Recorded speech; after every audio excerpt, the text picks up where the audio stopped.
Hello, everyone, and welcome to the Battlebit podcast, the first episode. Today, we'll Good be evening. covering pain, all forms of pain, Oh, why we feel pain, what pain means for us, and how to deal with pain. BDSM, baby.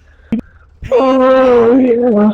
pain is a hell of a thing. What you We hitting with suffer the through cattle it, prod, we daddy? deal with it, we have a weird relationship with it, and The sometimes we cattle even like it. prod. Is it me, the cattle But prod why do we feel poppy? this pain? What is the purpose of it? What does it mean Here's for us? again. What can we do with this pain, and how can we overcome it? Well, today, in the Battlebit podcast, that's what we're going to explore. I think the first topic we should discuss is how to deal with pain. Pain, like many things, is a consistent in life. And wherever you go, you'll have to deal with it, whether you want to or not. Now, there are many methods people use dealing with different kinds of pain, but in general, there should be an idea that you have to resist it. A general stance to withstand it, in a sense.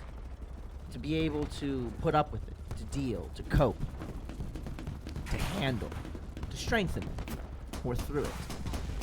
Pain doesn't really care how you feel. It's not going to stop no matter what you do, unless what you're doing is to specifically stop that pain. You can try to ignore it, you can try to run from it, but unless you deal with it, it's going to be there. Now, dealing with pain after you decide that you have the strength to try and resist it, or coming up with the strength to try and resist it, is very specific based on what kind of pain you're feeling. Pain isn't consistent across the board. We're definitely not going to act like that here. It's very complex and covers a wide range of fields and can be felt in many different manners or ways. And while, pain as in general is usually considered physical, pain comes in many more forms than physical. It can be emotional, it can be mental, it can be traumatic, it can be historical. Well, not that kind of historical, but, past-like pain. These kind of things are a consistent across human experience. And wanting to know how to deal with it is also a consistent. It's a weird thing, our relationship with pain. Thousands of people, millions, non-professionally, have tried to give their opinion on how to deal with pain. But there is no one way to deal with any particular pain. I think the best idea, extending from trying to gather the strength to face it, is to face it in general. To not really sit back and let it happen or give up, but to always try to keep finding a new way to remove that pain from yourself. Now, this kind of pain that we'll first discuss will be mental, because it seems to affect a lot of people in this country right now. A lot of people in America seem to feel a great deal of mental pain. And I think where you want to start is by learning what causes you this pain, what kind of affliction, what kind of illness, what kind of disease maybe, or what kind of mental, error you have picked up along your life. Some of them we're born with, some of them come due to experience, but they all have a general rule that if you keep trying to find ways that aren't actually rooted in what is causing you the problem to solve it, like drugs or, alcohol is drugs too, but drugs or hobbies or addictions or even sometimes things like love and enjoyment, you try to distract yourself from it, but those will never be permanent solutions. The only real permanent solution is to find something that strives you to wanting to keep going more than that pain. If you can't immediately get rid of it, you have to find, what you like about living that keeps you going. It's not a consistent stream of thoughts. It's not going to be, you're not going to think about it the same way with every type of issue.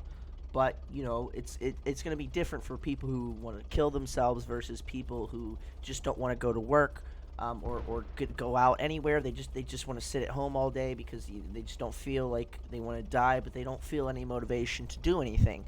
And I feel like people are also afraid to talk about these problems, which also helps build into the sort of inner pain that we feel mentally. So at least expressing it with one other person would probably be another good idea. Um, but I think in reality, our mental health system, it it tells us that we should take drugs, with a diagnosis, in that fixing chemical imbalances in the brain is the way to fix these things. And sometimes that can be the case, but it's never going to be a sole solution, because you can fix the chemicals that are firing in the brain to some extent, but you can't fix the outward stimuli that's causing that, or the outward actions or reactions to the world around you that are causing these things. And that's where we're going to run into a serious problem if we don't take it seriously. I think, in general, most people can deal with light things like depression and anxiety, but we see more and more increasingly even these smaller mental problems, mental pains, they can ail us to a point where we just don't want to do anything at all. And I think we just give up sometimes. A lot of people just give up, and they don't want to keep moving forward. You can't fall into that. You gotta find, again, you have to find a reason to keep going. I think some of the greatest are things like making a family and finding a hobby or a career that you enjoy. These kind of things are what keep people going. A job that's stable and you at least somewhat enjoy, or at least enjoy the pay and the things you do with the pay from. And pain. I felt a lot of mental pain in my life, and I feel like people don't self-reflect as well. They don't look at what are they doing to cause themselves that pain, and that can reflect a lot in depression and anxiety. And those two afflictions seem to have that as a consistent, where they don't look into what's causing that. They're more trying to get rid of the immediate feeling. And it's just going to be a cover-up, because they're always going to look to things like drugs, to things like, I don't know, gambling, gaming, movies, TV, porn, sex sometimes, for those who are lucky. Hey, but it's always something to distract, to move away from, to not deal with, and not being able to confront these things and reflect on them personally is a serious issue a lot of the time. And I don't think there's really any other way to deal with it than to try and trigger yourself into remembering to do that. You have to be like, hey, when you do something, like you get too angry, or you say something mean to someone that you actually care about, or you don't feel like doing something, you have to be like, well, I'm seeing a pattern here. I'm unmotivated here. I'm angry here. I'm sad here, or I'm feeling down and tired and depressed here. What can I do to fix that? What things can I do to maybe even things that are like an improvement in your life in the day? Distracting yourself a little bit with positive improvements and trying to steamroll that into something more, like actually improving yourself from a more psychological perspective and doing psychological practice. Like say you're feeling unmotivated, you don't want to do anything but sleep today, or just sit around and play video games. So instead, what you do is, excuse me. What you do is you start cleaning a little bit. Cleaning the area around where you play games, so it's not fucking absolutely dirty. And that's a start. You can feel happy about that because you had the motivation to actually get through and do that. And if that's such a big step for you, well, maybe organize something on your life on your computer. There are thousands of things and ways you can organize your life on your computer. It's not a one-way track. You can even clean up things on your computer if that's your preference. But you should do something small. You can make your bed. You can organize, your area around you. Like organize something, like just a little shelf or some shit. maybe just pick a little area of your desk you want to clean or some shit. You can start small. That's one of the great things about it. You don't have to start in the same place. You can start in many places, and you can do many different small things that allow you to get past that initial I don't want to do anything and find small bits of motivation to be able to help yourself out of those situations. Now, when it comes to more complex mental pains and mental ailments, you kind of do run into the issue of you're going to possibly need medications. You could need it for the previous two, but you'll find that things like exercise or self-improvement or just small little improvements throughout the day, 9 times out of 10, those will help almost as much as a pill that's meant to rebalance your offset. But when you kind of deal into things like bipolar, PTSD, what are some other good examples? I can't really think of any off the top. We're dealing with the kind of the medium illnesses. They're still felt by a lot of people, but they're a little bit more severe. And they cause you quite a bit of trouble and pain throughout your life or the day. PTSD is especially like this. Bipolar is more like a weekly basis. But these are still things that are going to probably require medication and self-improvement at the same time. You're not going to be able to just do one alone. You're going to have to actually do both, and it's probably better to start with the medication because you already have a well-known problem that medication could at least aid, and at the very least, it can help give you that boost to keep, to get the rest of your life intact. You never know how things are going to work out or what you're going to need to be able to push you up to motivate you to start working on yourself. And it can be medicine as much as it can be self-improvement or self-gratification or self-accomplishment. But they're obviously also going to be something you're going to want to talk to a doctor. And I know a lot of people have a problem with these days. They don't like to deal with doctors, or they like to self-diagnose, or they don't like to accept what doctors say, or the doctor has to treat them a certain fucking way, or this. It's like, if you're poor, I'm sorry to tell you, you're probably going to have to deal with the shitty system. No system really has a great system. None of these people actually genuinely give a shit half the time. I can tell you that much. It doesn't matter what country you're from. You're at least 50% of the people you meet in healthcare aren't going to give a shit. Because they've been dealing with it too long, or they didn't want to have to deal with it in the first place. And that's a sad thing about healthcare systems around the world. Forget America. America, it's expensive as fuck. We already know that, and it's poorly done because it's mainly based on your insurance negotiating prices with the hospital, which is a ridiculous acumen because they basically can upcharge anything. So you're gonna have financial problems, obviously, in America, right? But there's other countries you may be coming from, like Canada or it's not the UK. Was it Sweden, Germany? They have nationalized sort of healthcare systems, and I guarantee a higher percentage of people care in those countries than they do in America. Because America is really full of just a lot of expensive healthcare and a lot of poor healthcare. So you'll see a lot of the people that work it. They're either getting paid a lot like the doctors, or they're getting paid little like the social workers. So they're either going to treat you like shit because they just don't care and they wanted the money, or they're going to treat you like shit because, well, they're fucking not getting paid for it. It's awful for them.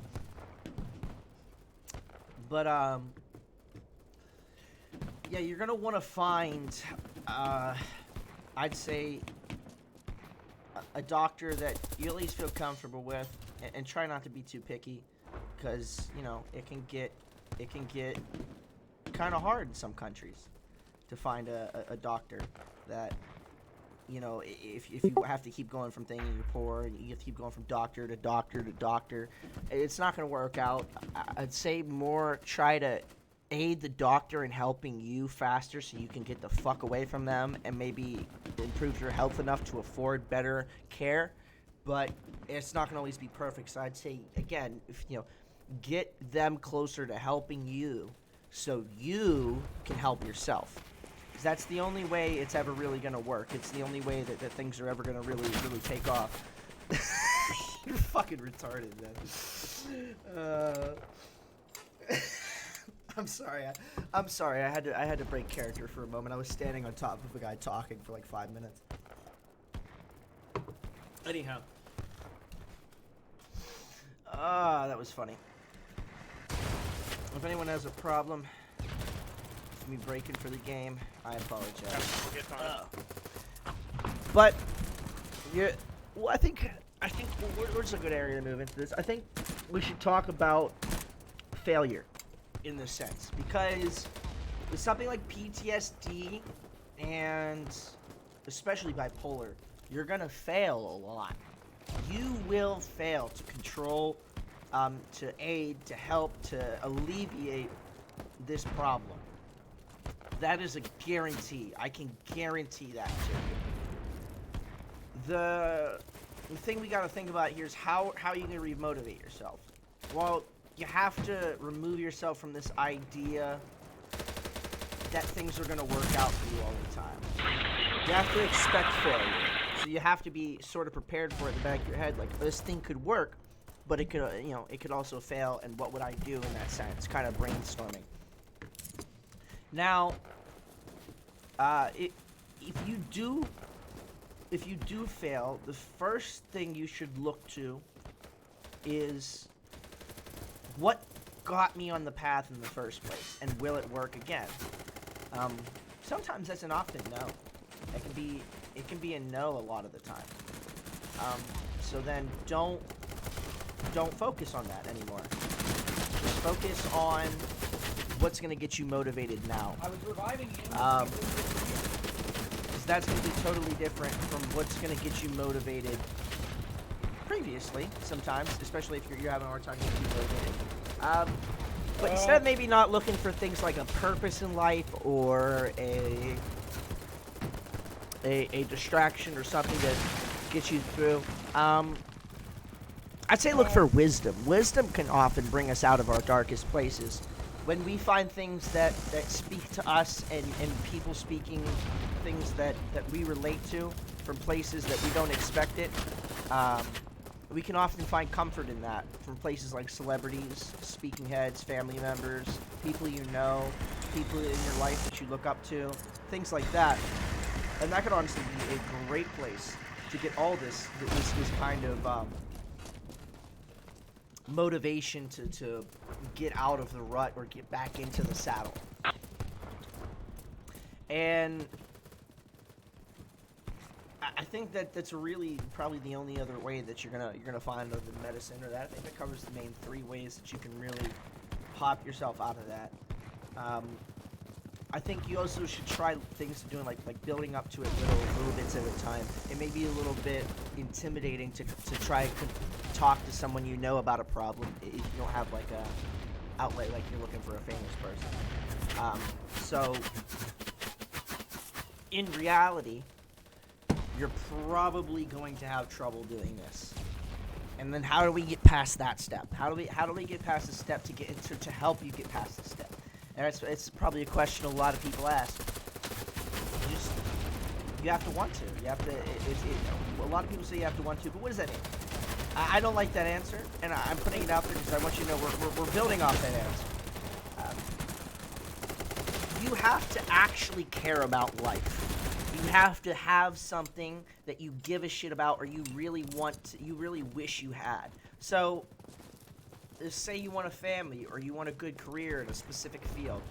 These don't have to, separating from things to motivate you, they can be also things tangibly holding you on. A lot of people, could just be walking around, and the only reason they haven't found something that no matter how much they want to die, no matter how much they want to quit, no matter how much they want to give up, this thing always pulls them back. Soul searching for that is probably the only way that true, lazy, completely unmotivated, no matter what you do, people will get out of it. You haven't found something that says, I know you want to quit, but you're not quitting on me yet. And it's this weird thing, because I love animation. I want to make my own animated show. And no matter how much I want to give up on life or give up in my pursuit to do this, it always pulls me back because I see things in the world that I wish I could change, and it frustrates me. Not in a necessarily help people way. I see that too. But what we're speaking about is my field of what I consider expertise, which is animation.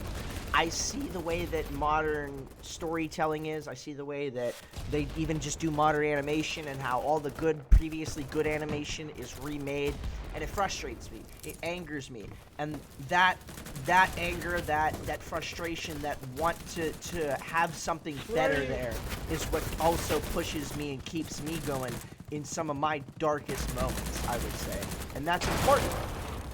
That's extremely important. And most people go their entire lives without finding anything like that.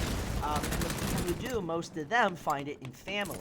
So it's this interesting thing where we actually know a couple places you can at least look, or what it's like when you get there. But it's never going to be the end of it. You know?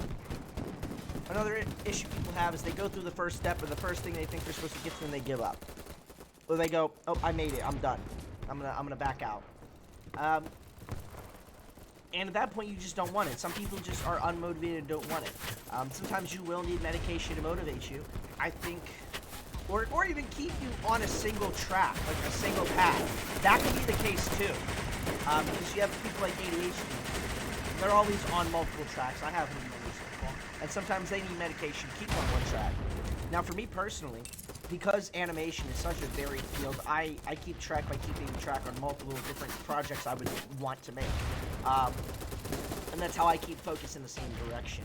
But it's different for everybody. Some people need medication, some people need multiple things they can do, some people need hobbies, some people need side jobs. You never know what works for you, and you kind of gotta fiddle and diddle and fuck around and figure it out. And if you're not even willing to do that, then at some point, you know, someone else can't help you. Only you can figure out whether you even want to be moving or not. You know, maybe you could be one of those 900-pound people on a TV. That's perfectly reasonable if you want to do that. It's not my place to say what other people want to do, especially in the country of America. You're free to do whatever the hell you goddamn well please. But if you do want to take my advice, you're gonna have to trick yourself, force yourself, trigger yourself, or remind yourself into these mindsets that will help you want to move forward. Because again, we say this at the beginning, you sort of do have to want to, and there's ways you can trick yourself into wanting to, and that's what people don't talk about. You gotta like trick yourself. Like, I think a good motivator for a lot of young guys right now would probably be just sex, sadly enough, and then for young girls it'd be getting married or having an actual husband. It's kind of interesting how simple we can break some of those things down, but when you get so far that like you have nothing that sits you, sometimes it's a really simple answer. So, you know, maybe there's a sexed one, you know, for the sexes or whatever, for people based on that. I'm not gonna speak on anything else, I don't know shit else. That's fair. But again, you can try to take this advice and you can try to move it forward, but it's not going to help you if you don't want it to some degree. And wanting it can be something that you force yourself into or trick yourself into. It's sometimes not a thing that you just all of a sudden want. You gotta trick your mind. You gotta play with yourself, and you gotta outsmart your dis-wants to a Yeah, I mean, you know we all can hear this shit, bullshit right? to a degree. Well, that's the point. This is the Battlebit podcast, brother. That's why I'm here. Welcome to the first episode. We're talking about pain. Right now, we're discussing mental pain and how to deal with it. Have a nice day. I'm going to go back to my podcast. Thank you very much. So, I mean, we can move on to a further extension, which is the next step of mental pain. Serious illnesses, things. I don't want to get too controversial here, so let's stay away from the controversial ones. But things like severe suicide once, murder once, psychopathy. We want to hear the sociopathy, controversial ones. No, we don't want to hear the controversial ones. So get you banned off Battlebit. I would, but we'll have to do that on an off Battlebit podcast, I'm afraid. See, I think that sociopathy and psychopathy would be a good place to sit for this one.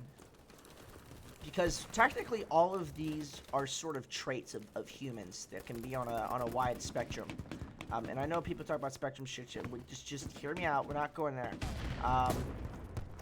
But like this has actually been on a spectrum since the fucking since the late 90s.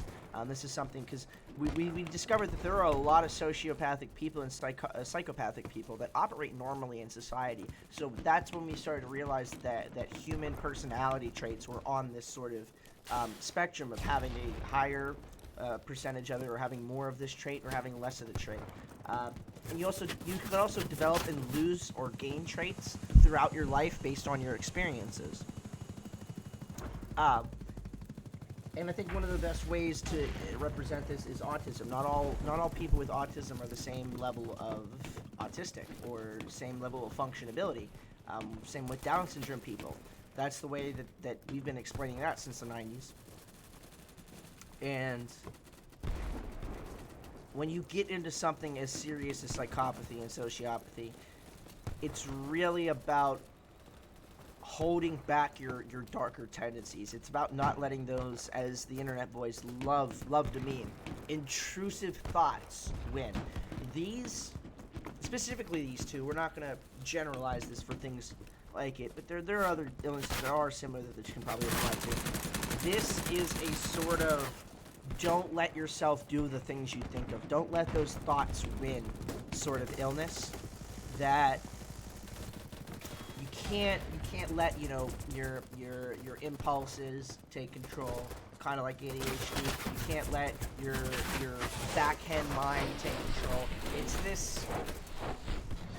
It's this sort of self-control that for someone in that position is sometimes almost impossible. You have compulsion disorders kind of that make it actually impossible, like OCD.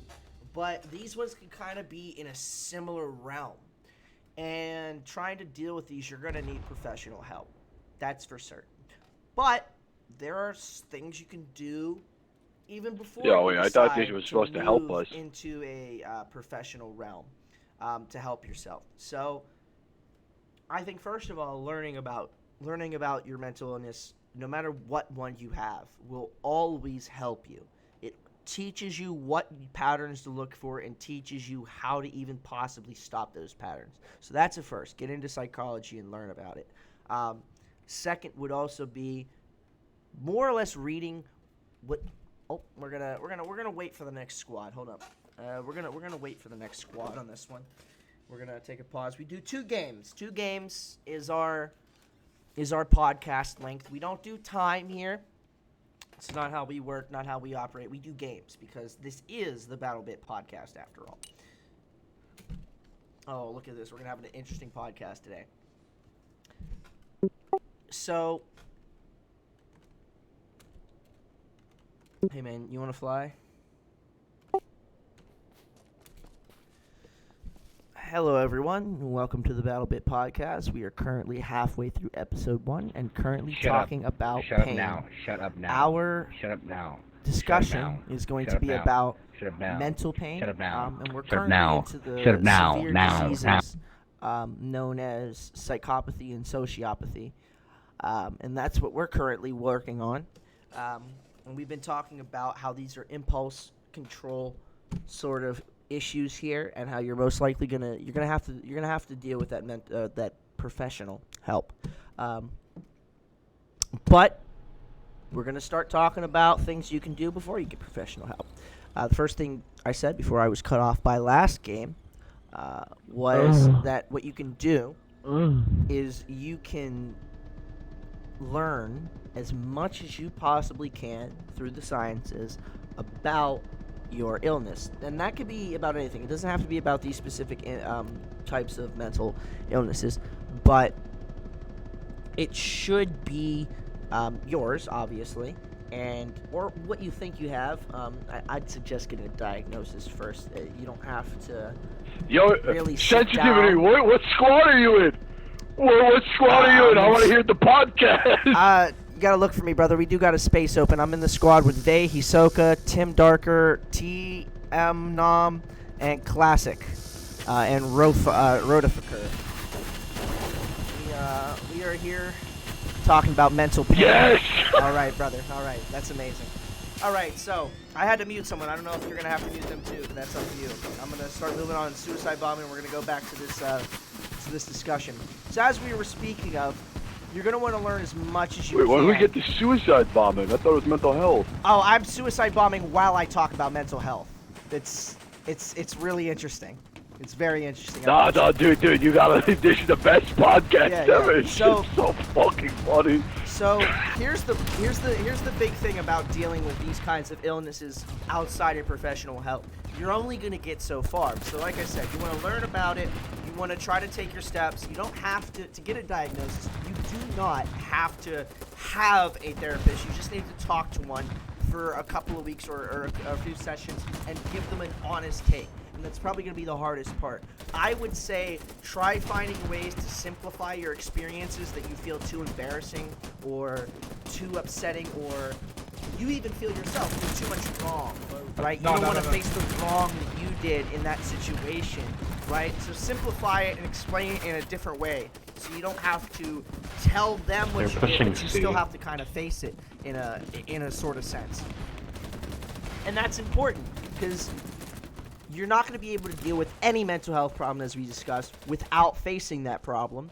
So getting that diagnosis is probably one of the first early steps. And again, you don't have to have a permanent therapist to do it. That's the greatest part about it.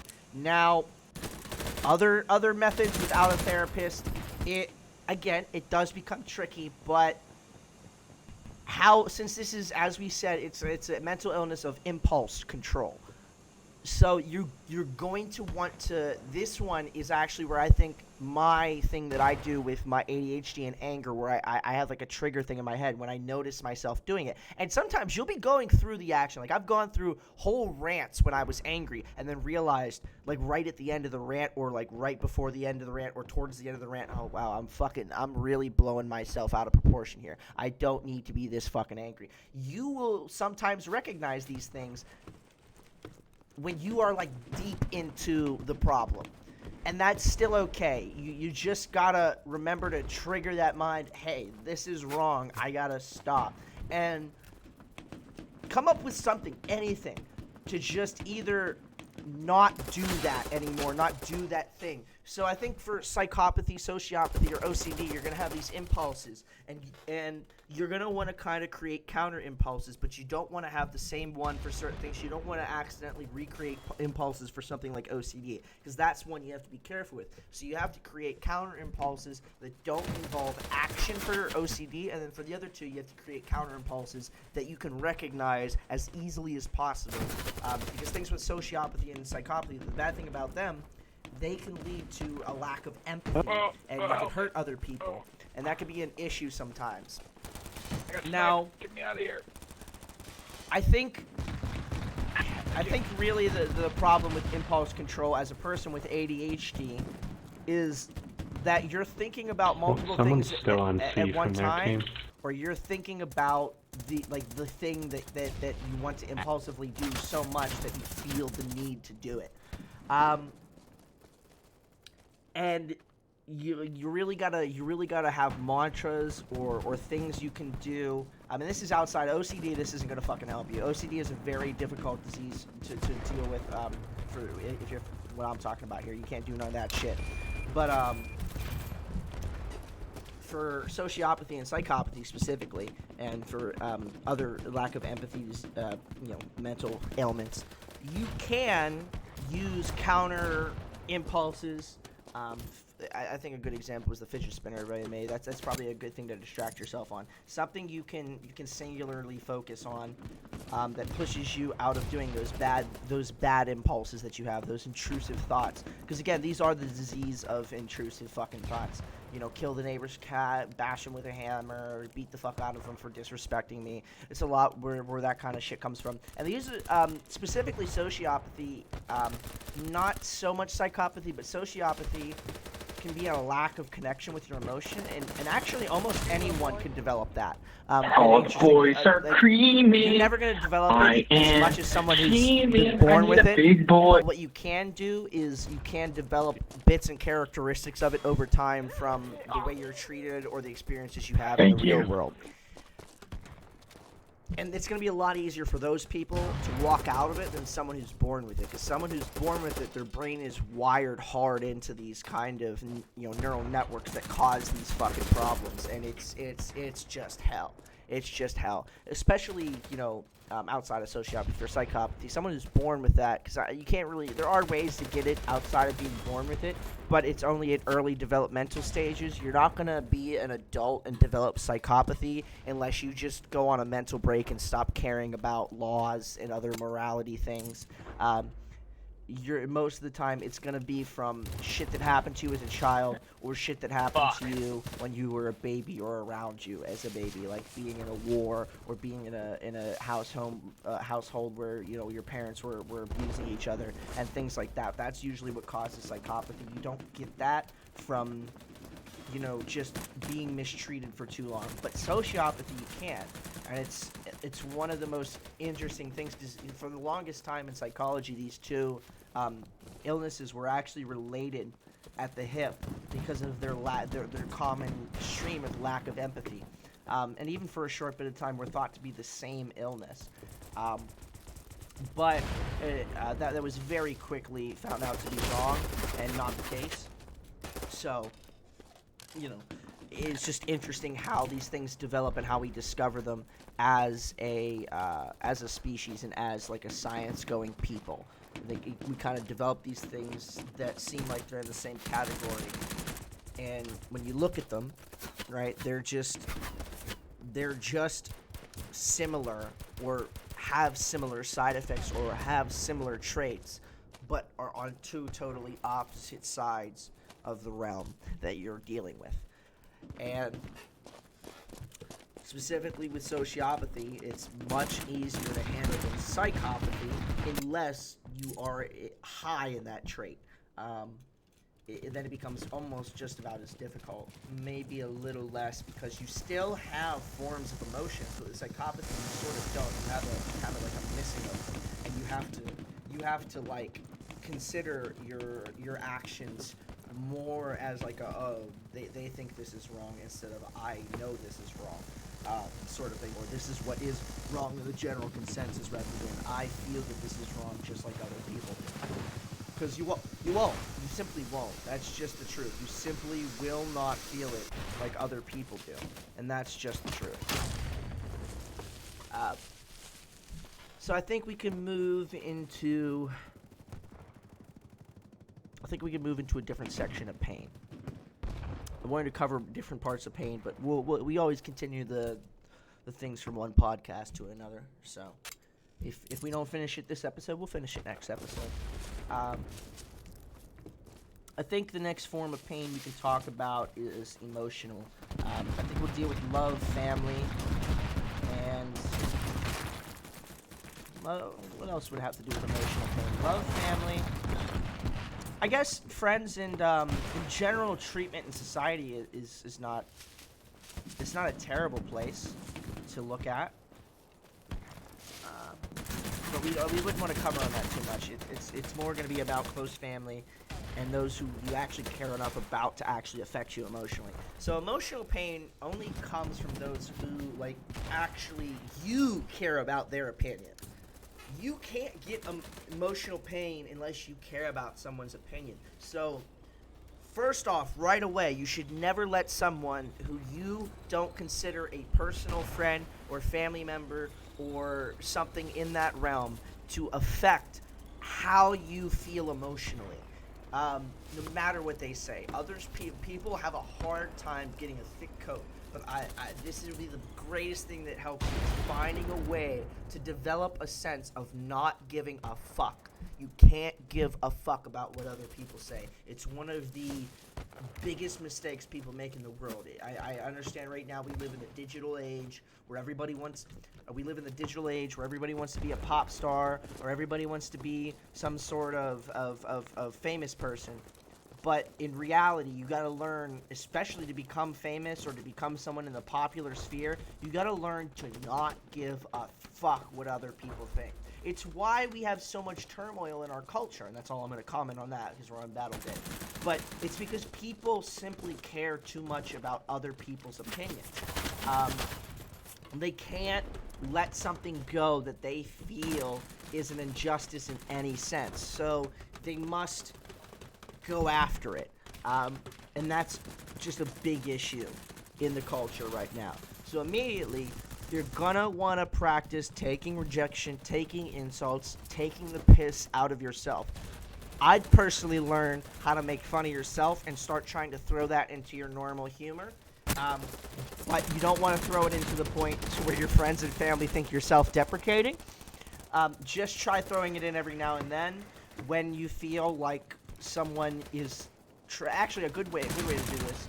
If you feel like someone is trying to insult you and hide it as a joke, the best way to respond is to make an actual joke about yourself, and you'll find this rarely in real life, so it's a good way to spread out where you practice this. You'll find it more if you interact with people more, obviously, or you interact with people that you don't necessarily like, but you know, that's a good way to kind of get it out there and get going with it. But besides giving a fuck, expressing yourself properly, like how you feel inside, your feelings, your emotions, and what your opinions are to someone, based on, you know, whatever emotional topic you're dealing with that gives you emotional pain, however they've afflicted you with emotional pain, is also the next very important thing. You do not want to have to deal with a situation where you haven't expressed yourself enough. It is so misvalued, the importance of expression in the modern day and age. Being able to communicate how you feel, why, what solutions you can try, what you need from other people. It's so misvalued in society. Most people don't even know how to define the term emotional availability. You know, people don't even know what the fuck that means. And you know what? To a sense, it's even a made-up term. Because what does it mean to be available emotionally? Does that mean you're available to have emotions? Does that mean you're available to deal with someone else's emotions? You can't be available to deal with your own emotions because you always have to deal with your own emotions. There's not a time in your life where your emotions won't affect you because they're your emotions. So it's actually seems to be a trick term lots of people use. Back and forth in relationships, multiple people use it to try and kind of like, I don't know if you heard this term, gaslight the other person into believing that their needs need to be met over the other person's. Because whenever someone will tell you, oh, I need an emotionally available person, or I need my man or woman to be emotionally available, they want you to be available for their emotions, but they're not going to be there for yours. And that 9 times out of 10, that's what happens. It's a term a lot of women use these days, but I've seen men use it just as much before all the hyper fucking bullshit going on. But it is right to a sense. You do actually need to be available for anyone in your life that you care about and cares about you in a symbiotic relationship. You gotta be able to handle their emotions, handle hearing about their emotions in a proper and sensitive way, and you have to be able to act on that without coming across as uncaring, or in the sense unfeeling, or that you're putting yourself before them in any way. And people can have trouble with that because it's hard for a lot of people to take a step in someone else's shoes. But I think I give this advice for many different things. I gave this advice when I began doing dry runs for this podcast.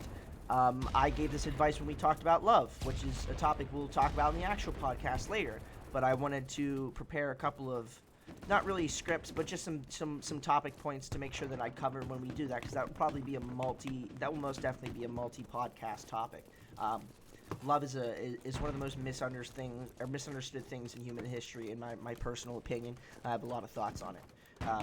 But anyways, back to what we were talking about. You're going to want to be able to figure out how to look at what someone else is dealing with and imagine yourself dealing with it. I think that's the best way to put yourself in someone else's shoes. There is really no other way to describe taking a walk in someone else's shoes, like, you know, walking a mile in someone else's shoes, other than taking what you see them experience and imagine yourself dealing with it and how you would handle it. I've never seen anyone explain that. I've always seen, you know, walk a mile in my shoes, you don't know what it's like for me, you gotta imagine what it's like to be the other person. But I never see someone explain how people even do that. Because you can't literally imagine yourself as a different person. You don't have their emotional quirks, you don't have their personal quirks, you don't have their personality traits. You can't do that. So, what do you do? Well, you imagine how you would react. And while it won't give you an exact reaction of what they will do, it will give you a good idea of how people think in general in that situation, because we're all more alike than we are different. So, it's a practice in being able to have empathy and think upon the other person and how they have to deal with these situations. And while you're not going to come to the same answers or same solutions that they would have, you are going to come to a place where you understand their pain and how to deal with having something wrong in the same area that they're in. Again, it won't be to the same degree, it won't be to the same level, but saying that we can't empathize or go, wow, man, I can feel it down here, I can't even imagine, it must be 10 times worse up there. That's the closest we will ever get, but that's close enough. That's all you need to really empathize with another human being. You don't need this fucking exact inside the body understanding. It's absolutely ridiculous. The idea that we can't understand each other on a basic level and still be able to care for one another's feelings is one of the biggest mistakes made in philosophy history, and just an offshoot of someone who doesn't actually listen to the fucking Greeks, who are the true masters of actual philosophy. I don't know if they invented it, maybe someone before them invented it, because all we have from the Greeks is stories. But from our culture, they're the origin. From our knowledge, the Greeks are the origin of our philosophy. And you ought to fucking listen to them, because they get a lot of that basic-ass bullshit, like you can't empathize with other people because you could never be another person, out the goddamn door, because it doesn't belong anywhere. We all know we can't be another person. We all know we don't have fucking superpowers, and we don't have the ability to shape change or person change or fucking soul change. You're sitting around and trying to point out things that we already know when we're trying to find a way to connect with other people in a specific way, which we more and sure as hell can. It's just you have to accept the reality of it, that you will never actually experience it, but you can understand the realm of it. And no one ever breaks that down. And I really hope that was a nice breaking down of that, because it felt good saying it. Because people just don't speak that. I think it's one of the things I had to deal with a lot in my personal mental health journey. Seize under attack again. And I looked and looked and looked for an explanation when I discovered this, like, why does nobody talk about how to look into that person's life? Why do they just say do it? You know, but I don't know, maybe it's just because people don't want to actually help, or people don't have, like, time to really sit down and help everyone they see. I'm not really sure. But I want to step away from that. That's it. That was a good section on that. We're going to keep going into the last little bit of emotional pain part of the topic I want to cover. And there's so much more we can talk about, but most of these are off the top of my head. I don't actually have a list of things written down for this. I just wanted to cover pain, and I always have a lot of shit to say because I sit around thinking about shit all the time. So we'll just go right into it. Upon being able to figure out other people, being able to understand other people, a whole new world of things will open up to you. And that is being able to predict people. So this is what, and I really hope the goddamn moderators don't consider this political, but this is what women mean when they want you to read their mind. I fucking said it, all right? Controversial. The whole argument of women wanting to read your mind, they want you to be able to predict them. And you can to a sense, but you should never be with a woman who wants you to predict everything. And that's all I'm going to say on the woman prediction topic. But I thought that was a good way to get people to understand what I'm talking about here. So you're going to be able to notice people's patterns. You're going to be able to notice people's quirks. But more importantly than all, and if you just run this podcast back alone, you'll learn my speeching patterns. It's a very interesting thing. And just from body language and speech patterns alone, you can actually figure out quite a bit about a person's personality. It's pretty fucking amazing. And it's what psychologists have used for years. It's what the FBI uses. It's what all these organizations, when they consult a person who deals in mental health, it's what they're looking for, which is to predict a general set of behavior. Again, you won't always be 1,000% right. You won't always be right on the money, but you'll be within the ballpark. And emotional pain is something you should learn how to predict for yourself. So it might seem, I'm talking about a lot about other people, but how I mean that is emotional pain, as we said, will always be caused by someone who cares about you. It can be caused by yourself, I guess, in the, well, no, because that's, I guess it can be caused into you in the sense by you see something awful. Like if you see a tragedy that you really relate with. But I would argue that that's coming from yourself.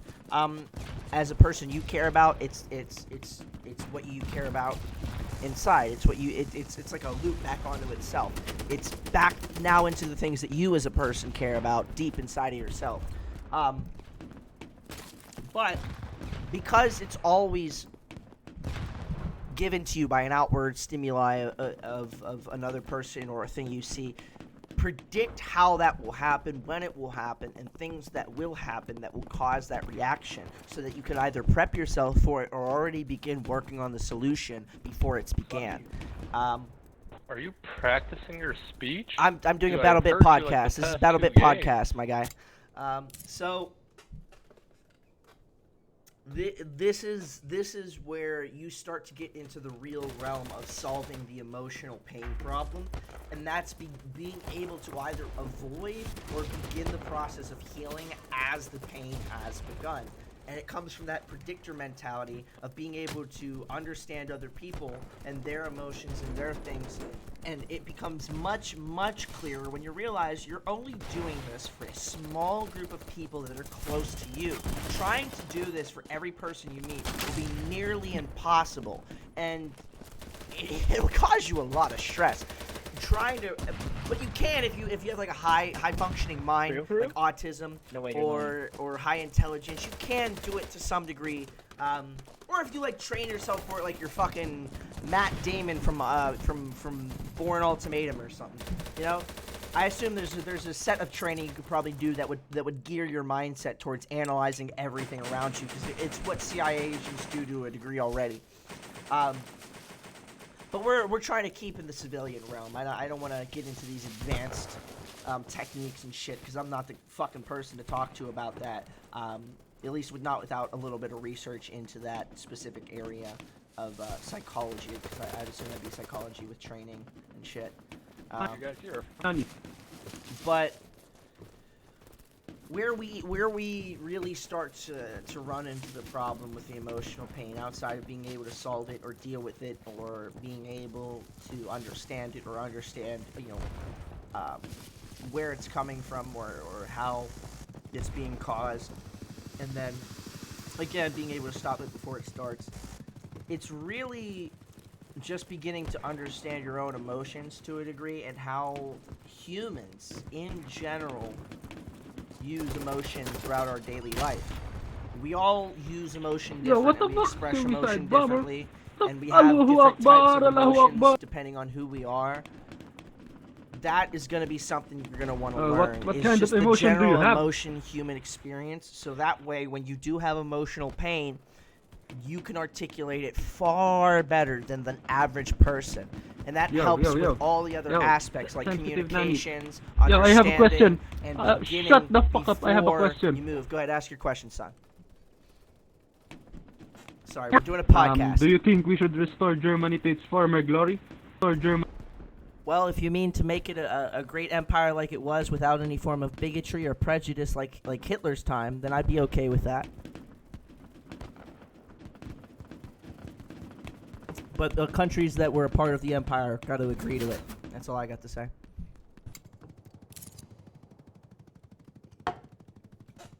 Kind of like if we went to Puerto Rico and said, hey, you want to be part of the United States? You know? Here, we're going to sit in the back seat. So, I think that really covers most of that for emotional pain. Now, I think the last topic we're covering, we're definitely going to need another podcast episode for, or at least a half a podcast or a continued podcast episode. Maybe we'll just continue this one. Maybe we just say fuck it, we go for the 3 games. Go long for the first fucking podcast. What do you fucking say? So, physical pain is the most difficult version of pain to deal with outside of mental. People will try to tell you that mental pain is a different level of pain. Or they'll try to tell you that emotional pain is a different level of pain.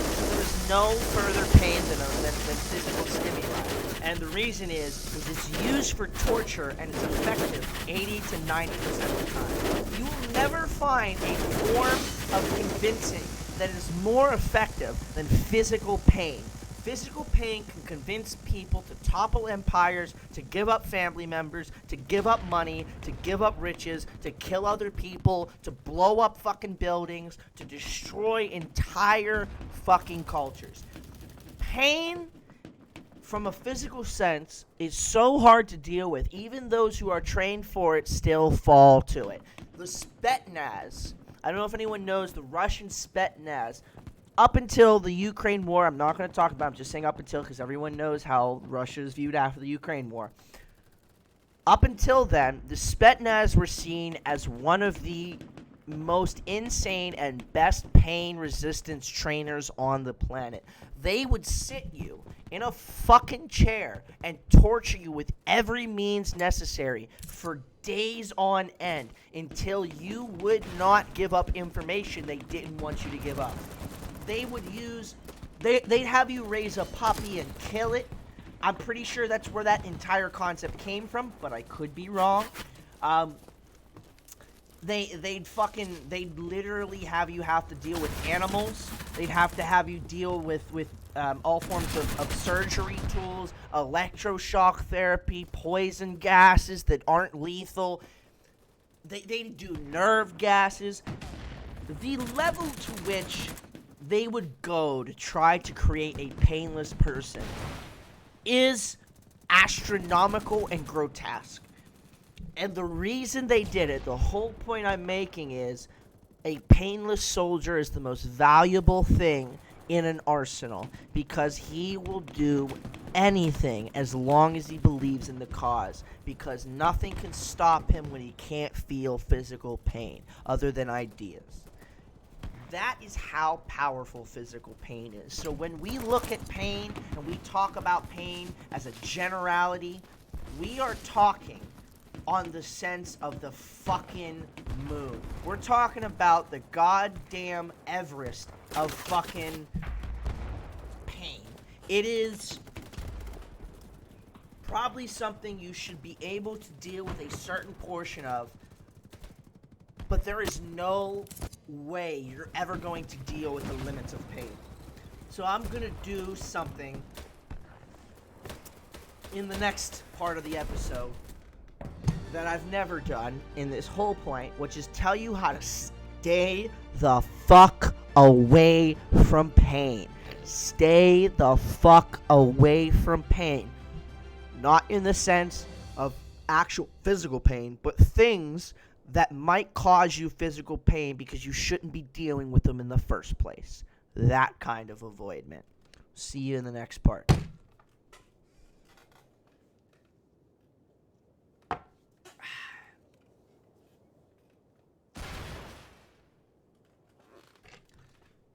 Intermission. Second intermission.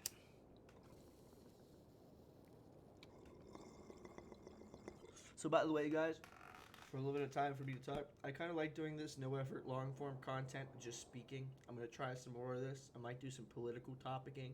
No one in the game can hear me right now. This is just for anyone who's on the YouTube. I really enjoy this kind of content. I've had a fucking blast just sitting here, hopping in a squad and talking to random people on Battlefield while going through a general topic on stuff.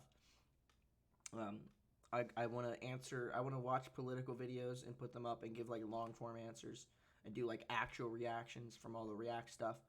Because I know all the React stuff is in the news right now with all in the popular shit, and it's what a lot of people are talking about right now. But personally, I want to do like more content like this, you know. I generally really like this content.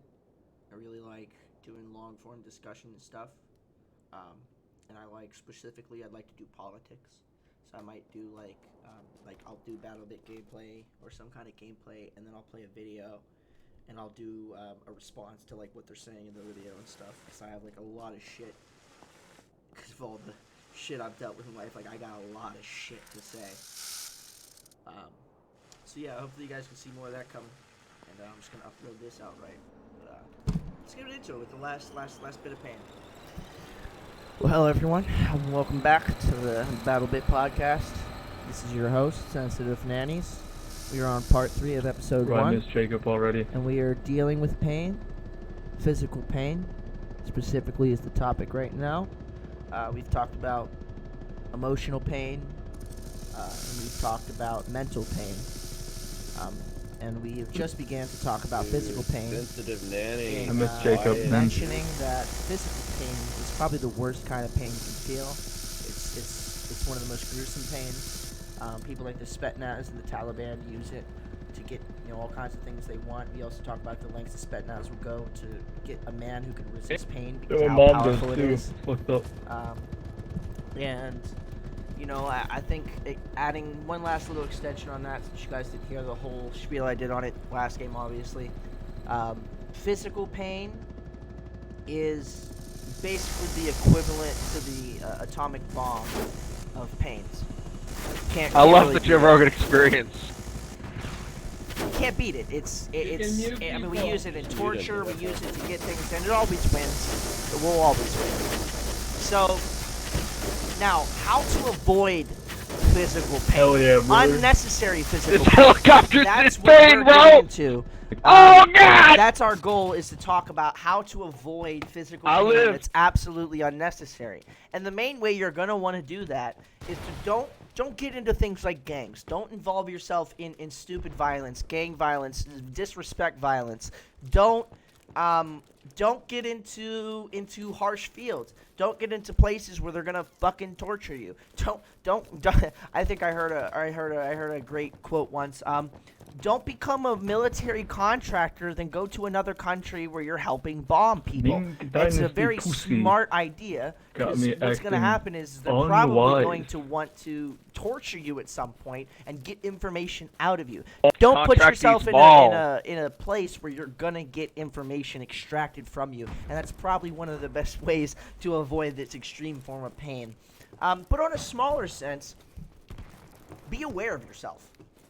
People are so fucking They just clumsy ran over some guy. and don't pay attention to their surroundings, and it often gets people fucking killed. People will walk off cliffs just because they don't fucking pay attention. They walk into fucking animals because they don't pay attention. Learn how to get a better check of your surroundings. Dude, what are you talking It's about? a serious issue. in the sense that people will get themselves into problems without thinking. Now, that's putting aside the people who do it because they just don't give a fuck. But a lot of times people don't consider their environment or consider, say, the type of conversation they're in or who they're in a conversation with, and if that person could turn violent for any specific reason. You gotta just be able to have a multi-tool in your head of, hey, fucking hide, bro. Hey, where am I gonna have problems with this person that I'm speaking with? Where am I gonna have these problems that I'm gonna have with, say, people who interact with on the street, or in a normal day, or with a coworker, or with a classmate? It's not always avoidable, but when you can predict it, when you can get around it, please do.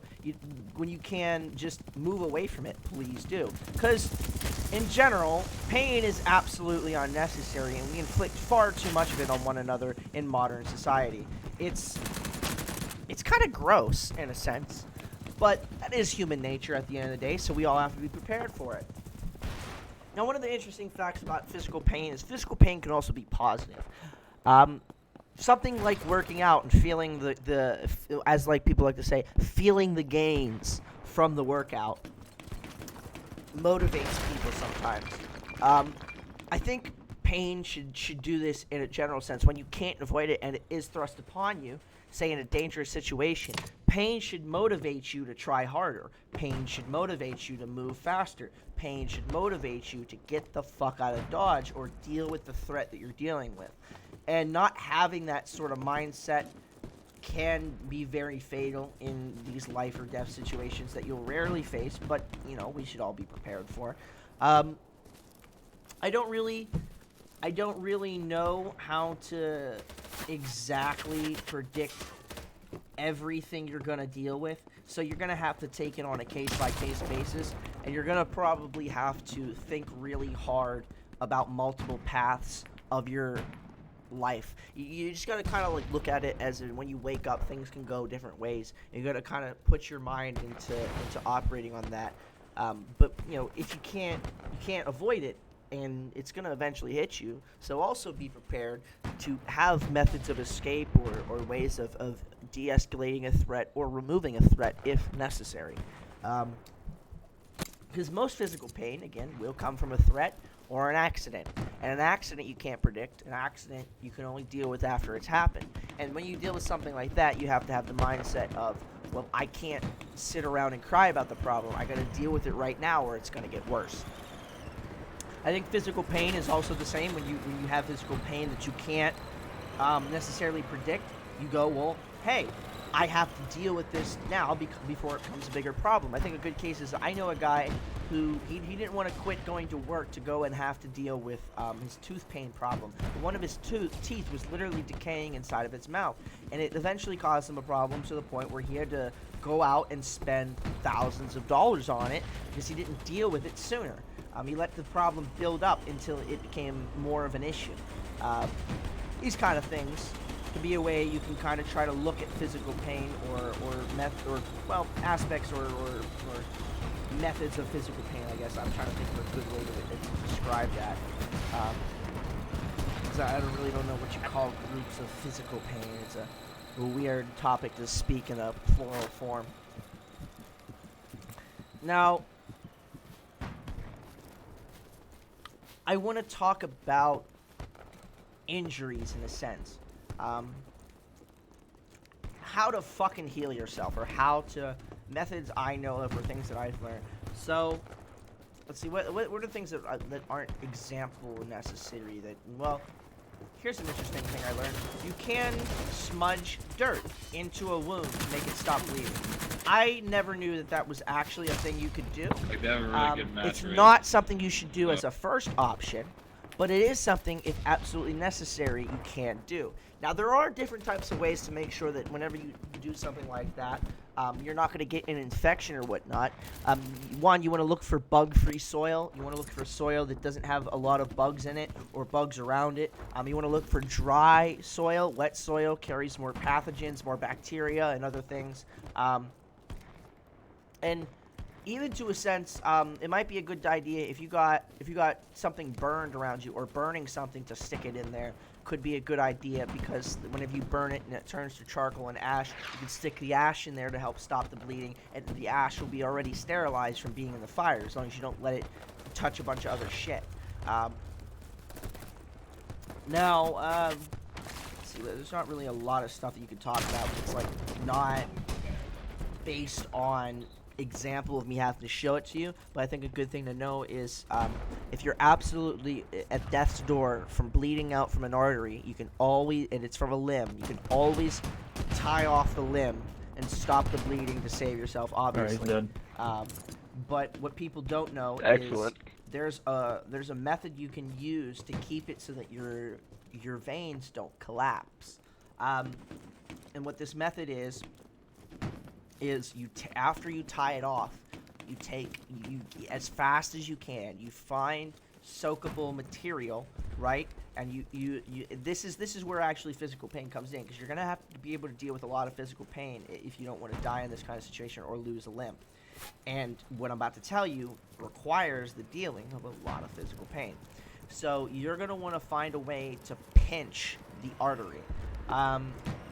One of the greatest parts about arteries is they're thick as fuck, boy. So they can be very easy to notice the difference between an artery and a vein. A vein is kind of limp and small, while an artery is like a hole you can almost stick something in, right? Like a little pencil or something. You want to find a way to tie that artery off. If you can tie that artery off or pinch that artery off, however you can, or stuff something in there so it's clogged the fuck up, that is going to be your best option. That is going to be your absolute last and best option to saving your arm, leg, limb, whatever it may be. But, again, you're going to deal with incredible amounts of fucking physical pain, because you're going to be digging inside of your goddamn body. Another thing. Shit, I can't say that. That's assistant to suicide. I can't tell you that. I can't say that. That's how to assist yourself in suicide. So I wouldn't be able to mention that. I was going to talk about how not to get cut in certain arteries in certain places, but if I tell you that information, it's technically considered assisting suicide, I believe.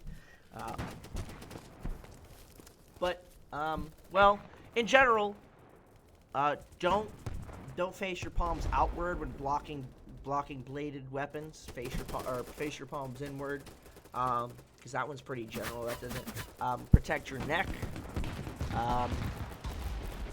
and face your groin. I mean, groin is a good place, but yeah, I'd say that's a good way. Nice one, kid. Your groin, you're gonna want to keep your groin area and thigh area, all of that. You're gonna want to keep that safed up. I'm not gonna tell you where the arteries are, so you'd have to go fucking digging. And I wouldn't recommend that, 'cause it can be very fucking painful. So anyone who wants to commit suicide, please don't do that. Because any of these areas I'm telling about, you're gonna have to start digging and figure out what the hell I'm talking about, and it's not gonna be a fun experience. You're gonna learn quick that the pain ain't fun, and that's what you're trying to avoid in the first place, to find the fastest method. So, yeah, it ain't gonna be easy, and it ain't gonna be good. Trust me, I've been there. Now, I think one of the biggest places you want to protect to keep yourself from being caused more physical pain in any sort of dangerous situation or even just an accident, your eyes. Your eyes are the number one thing you want to protect, even over your ears. And the reason why is because you can live without your ears. It's going to be a lot harder to live without your eyes. You can't defend yourself without your eyes unless you become some sort of fucking daredevil fucking Bruce Lee motherfucker. But the odds of that happening is like a million to one in the amount of work you got to do and put in to be able to even do that. And I don't even think it's that successful 100% of the time. So, eyes, a part of your body you really fucking need. I think people also disvalue the necessity of sunglasses sometimes. Sunglasses are amazing for protecting you against shit. Like, people don't realize you get a good pair of glasses, you don't have to deal with shrapnel in your eyes. From a small distance from explosions. Like, it's basically kaput. You're gonna have something that protects your eyes. You're not gonna get any scrapes or shit inside of there, and you're not gonna have any shards or shrapnel hopping in that bitch. And that's exactly what you want. So, you know, if you can, wear sunglasses. If you already wear glasses, well, you already have a frame of protection, but you probably want to wear a form of plastic sunglass over it unless your glasses are made of a form of plastic. Because if your glasses are made of glass, which most heavy-duty ones are, they will shatter and go into your eyes. So wearing those plastic ones over it, or having a plastic over filter, is a good way to keep you from being protected and making sure impacts don't have as much of a chance to be able to push into your eye. Now, I think another good aspect of physical pain to talk about is how to deal with it in fights. I think we're gonna go with more fist fights here, because really any other fight, you're gonna be dealing with some serious pain, and that's already a high threshold, but minimal pain threshold. I think learning how to get your adrenaline going is really an important type of thing. If you know how to get yourself pumped for a workout, or I guess that'd be really the only, unless you're like a fucking actor. But if you know how to get yourself pumped for a workout, you already know how to get your adrenaline going. You know how important it can be. But you're basically going to want to find ways to trigger your adrenaline. Most of that's going to be physical activity. So kind of bobbing around, moving around, getting physical, and kind of throwing out a few jabs is maybe like a back the fuck up instead of an actual trying to hit someone. You want to get that adrenaline going before that first hit makes a connection. Because otherwise, you're going to have a higher chance of being knocked out, and the adrenaline can keep you up a lot of the time. So it'll help with that in a very, very big way if you're having trouble being knocked out quickly by, say, a bigger opponent, or say just someone who knows how to hit right. I think one of the other things is you should also learn how to deal with being able to beat the shit out of somebody and break the fuck out of your knuckles. So something a lot of people don't know is what you can do is you can find like a wood post, or you want to get like something made out of wood. This wood has a good ability for taking vibrations, and it's just soft enough that you can kick and hit it. You want to practice hitting it with parts of your body that you would hit a person, like your legs and your hands. I'll count it down. And when you do that, you're going to start creating hardening spots in those areas on your bones and in your skin. And that's going to give you a higher resistance to pain. You can also kill the nerves there, which will make it so you really don't feel pain. I did this when I was little because I got into a lot of fights with kids at my school. So what I did was I'd go out to a tree, for like an hour a day, and I'd beat the fuck out of a tree until my hands were bloody. And it killed the nerves in my very front of my knuckles, but not all the way down my fingers. But it did give me calluses and helped me a lot in fights whenever I was facing people throughout school. That's a really good way to help build up pain resistance as well. Pain tolerance can also come from just experiencing types of pains, kind of like experiencing different types of poisons can give you poison tolerance. I think like physical strength is sort of accustomed to this, like your physical ability to be strong because you already work out and deal with pain gives you a sort of already basic pain resistance. But if you really want to learn how to deal with pain, you're just gonna go out there and have to just deal with it. And I'd say you cut yourself, and stitch it if you're really fucking desperate. If you're like in a situation where it's like it's the end of the world or some shit, you do small cuts and you learn how to repair them and deal with it. Or just learn how to deal with pricking your finger is a good one too. Doing small shit like that, pricking your finger, stubbing a toe. Just like paper cuts, shit like that. Being able to have like the ability to give yourself pain without being afraid of it. That's probably like one of the number one ways you're going to be able to deal or resist pain because you're used to it already. I don't really have anything else on physical pain. I think we do a wrap up on all the topics here. Get a nice wrap up going, and yeah, man, we move on. We end the podcast. So, mental pain. Mental pain is a pain of progress and a pain of learning. It's a pain that you have to learn to alleviate in a multitude of different ways. But this kind of pain is not one that is really impossible to deal with. It can require help depending on what kind of mental pain you're dealing with. But for the most part, mental pain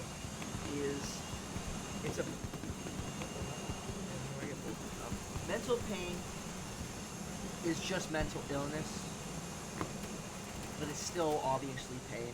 It's still obviously suffering. It's not really anything different. But mental pain is a kind of pain that usually needs professional help in the harsher stages, and within